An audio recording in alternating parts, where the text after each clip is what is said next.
prizes. You can join us here. Parang wala akong nabigit sa sarili.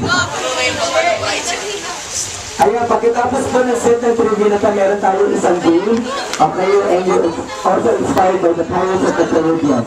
Okay, Kaya pa rin bunso nyo. Bunso nyo. Okay, do we have some more contestants for the next game? Yung po mga classmates ninyo, well, kayo po ang letran. Would you like to join? Very easy game. Multiple choice lang po.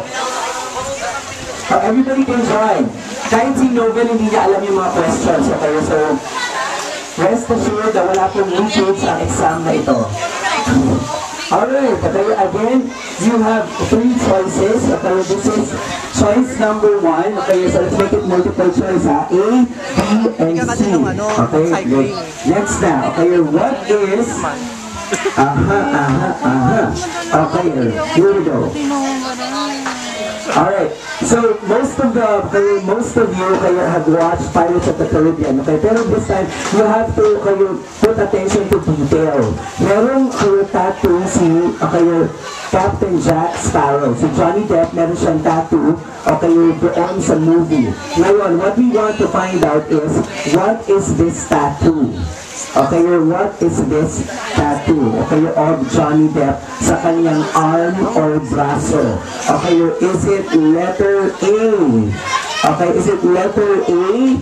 Okay, a parrot. Okay, is it letter B? A sparrow. Or letter C? An eagle. Go! Okay, A, B, or C?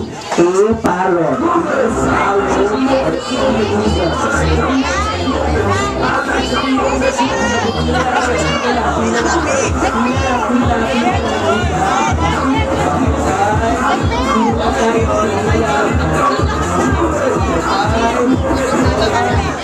Okay, pila lang. 3, 2, 1, and... Well, I'm sorry po, wala nang lulupat.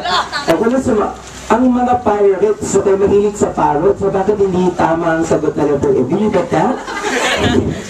Alright, ang A ay parrot. Okay, ito po ay mali. Okay, ang letter C po ay eagle. Okay, it's a very strong bird. It's big. Okay, so very well. Okay, a very nice design. Okay, for a tattoo para sa isang captain. But if you notice, doon sa kanyang pangalan, siya ay Jack. So the correct answer is B, sparrow. Wait. Lahat ng mga pumila sa letter D, meron kayong prize. Tapos yung pumila sa letter C, huwag kayong aalis kasi meron pang question number 2. Ayan. Bigyan natin yung mga prizes natin sa kanila. Okay, pwede ka bang kotse? Ano bang brand? Gusto ba SUV?